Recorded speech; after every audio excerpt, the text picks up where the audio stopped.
by promising them career opportunities, by monitoring their whereabouts, and even by dictating their physical appearance. Because of all of this, the indictment alleges that the victims did not believe they could refuse Combs without risking their security or facing more abuse. The indictment also alleges other acts of violence undertaken by Combs and others, including violence against witnesses to his abuse, kidnapping, and arson. The indictment alleges that on more than one occasion, Combs carried or brandished firearms to intimidate and threaten victims and witnesses. Now, Combs did not do this all on his own. As I mentioned, Combs has been charged with RICO conspiracy. He used his business and employees of that business and other close associates to get his way. Those individuals allegedly included high-ranking supervisors in the business, personal assistants, security staff, and household staff. The indictment alleges that those individuals facilitated the freak-offs. They booked the hotel rooms and stocked them with the supplies, including drugs, baby oil, personal lubricant, extra linens, and lighting. When the hotel rooms got damaged, they helped clean it up. They arranged for victims and commercial sex workers to travel for the freak-offs, and they delivered large quantities of cash to Combs to pay for the commercial sex workers. The indictment also alleges that they helped Combs cover up his crimes. During the March 2016 incident at the LA hotel that I mentioned earlier, a member of the hotel security staff intervened, and Combs attempted to bribe the staff member with a stack of cash to make sure that what happened was kept quiet. And as the indictment alleges, in late 2023, after public allegations were made about Combs' crimes, he and others pressured witnesses and victims to stay silent, including by making phone calls to witnesses and victims and giving them a false narrative of what they had experienced. And as alleged, Combs used others to help conceal his abuse by monitoring and preventing victims from leaving a location in order to hide their injuries, or by locating and contacting a victim who had attempted to flee. As part of this investigation, in March of this year, special agents from HSI executed search warrants at Combs' residences in Miami and Los Angeles. They also executed a warrant for Combs' electronic devices. During those searches, agents seized evidence of the crimes charged in this indictment. They seized firearms and ammunition, including 3 defaced AR-15s and a large capacity drum magazine. They also seized evidence of the freak-offs, electronic devices that contain images and videos of the freak-offs with multiple victims. And they seized cases and cases of the kinds of personal lubricant and baby oil that Combs' staff allegedly used to stock hotel rooms for the freak-offs, more than 1,000 bottles altogether. Here are some of the items that we recovered during the searches.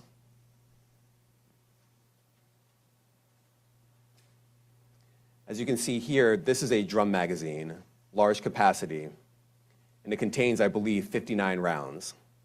I mentioned as well, we recovered 3 AR-15s.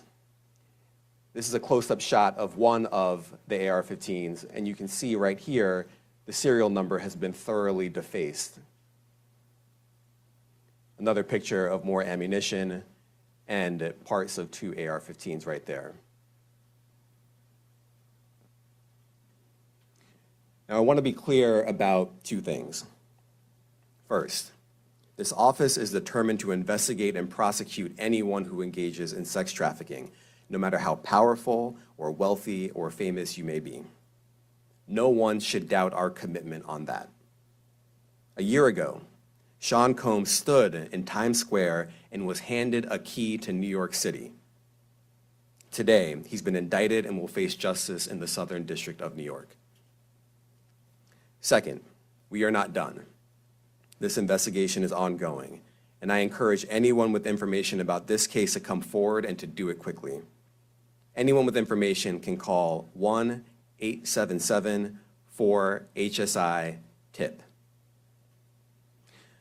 I want to express my deep appreciation for the victims and witnesses who have used their voices and helped bring this criminal conduct to light. We would not be here without them. I also want to thank the dedicated case agents on the HSI Trafficking in Person Squad in New York. They have been with us since day one and have worked tirelessly on this investigation. They will continue to be invaluable partners to us. I also want to thank the incredible agents and analysts from SCNY who have also provided tremendous assistance on this case. I'm deeply grateful for their continued work. And finally, I want to thank the outstanding career prosecutors from SCNY who are handling this case. Meredith Foster, Emily Johnson, Chrissy Slavic, Madison Smeisler, and Mitzi Steiner, and their supervisors, Jamie Backleeper and Jacqueline Kelly. They are members of the Civil Rights Unit in our criminal division. We created the Civil Rights Unit when I became U.S. Attorney. I am deeply proud of their work on this and so many other cases. I'll now take some questions.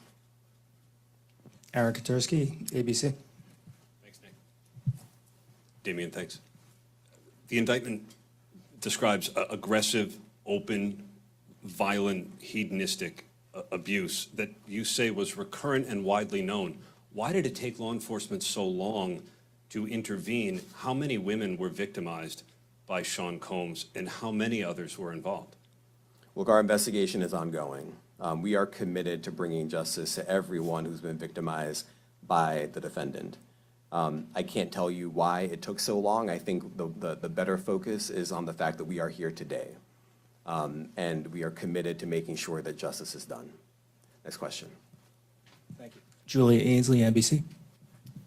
Thank you for doing this. You said we are not done and that Combs did not do this alone. Do you foresee that there could be other charges related to this case? I'm not taking anything off the table. Janet Fisher, Newsday. What's the difference between the sex trafficking and promoting travel for the purpose of prostitution? Well, there are different crimes with different elements. I don't think we should get into the nitty-gritty of the legal discussion right now, but the sex trafficking, we believe, they're all serious offenses, but the sex trafficking conduct carries some significant penalties, and we are gratified that we were able to bring that charge. Is one more coercive than the other? I'm not going to be able to get into that, but you can look it up, and yes, sex trafficking, especially when it involves coercion or force, is a very serious crime, and it carries significant penalties.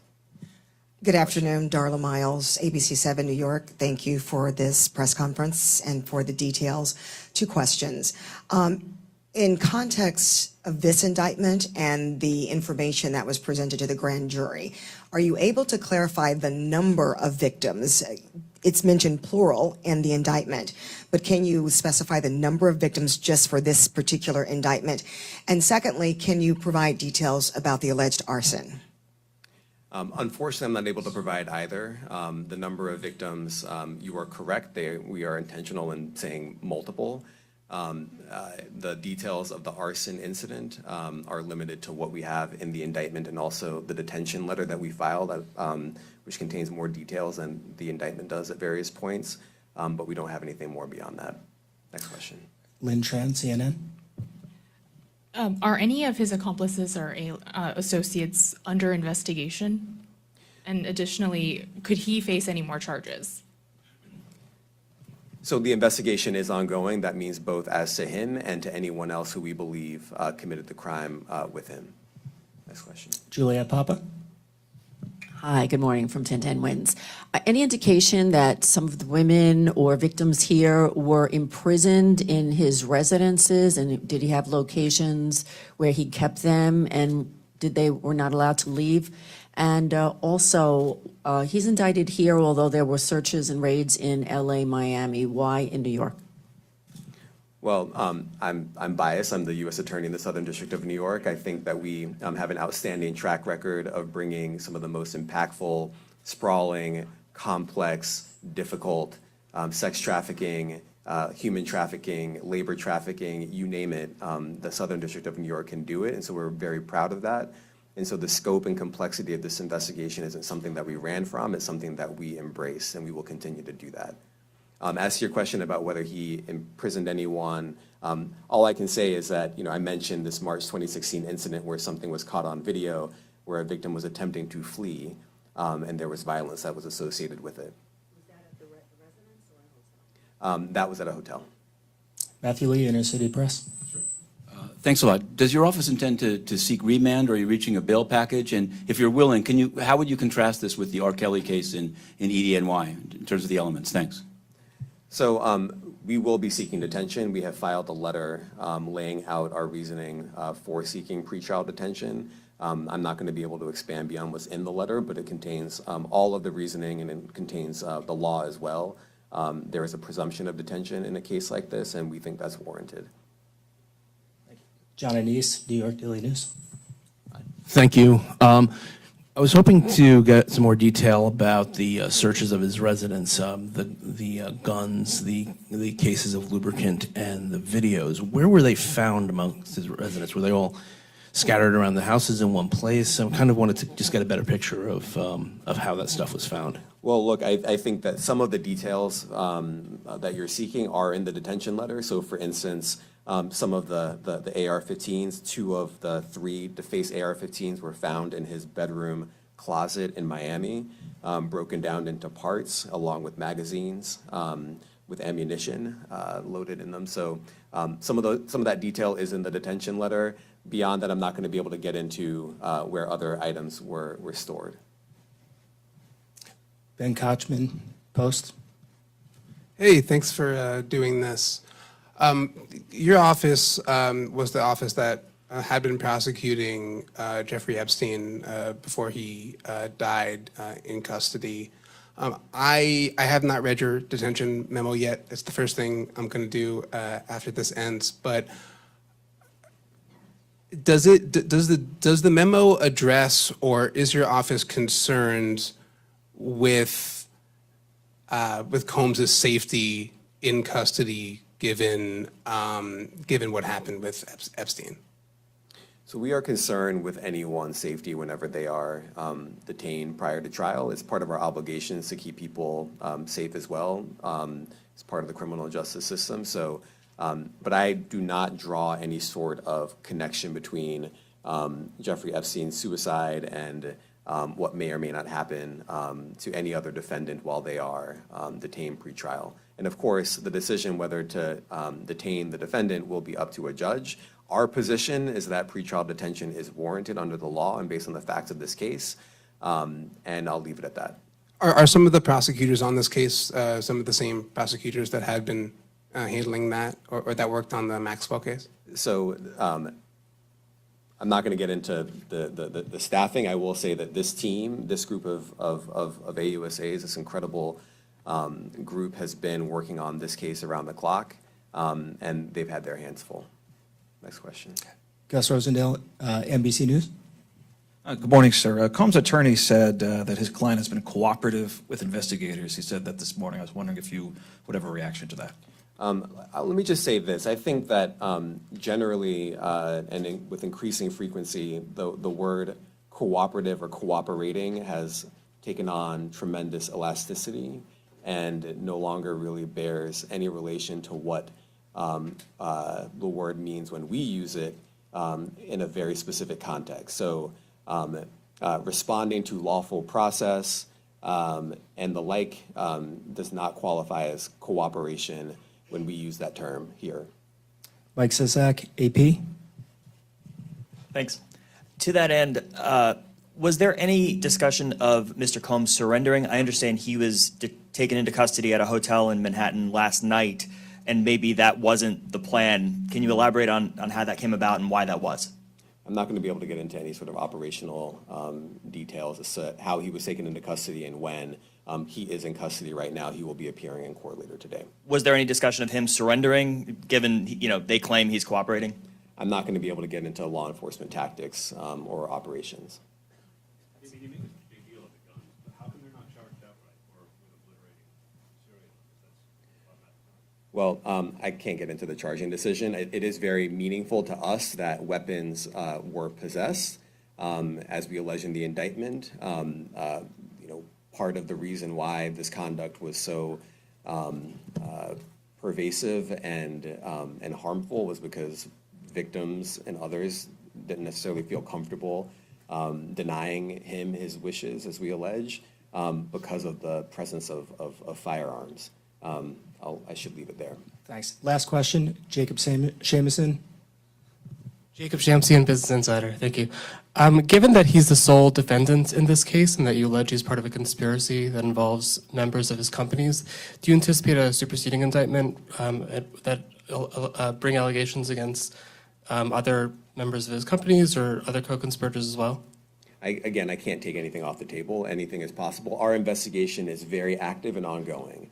And I think a lot of you who cover this office know that when we say such things, that developments are certainly foreseeable, but I cannot predict them sitting here today. All right, thank you, everyone. Thank you. Thank you, everyone. Thank you.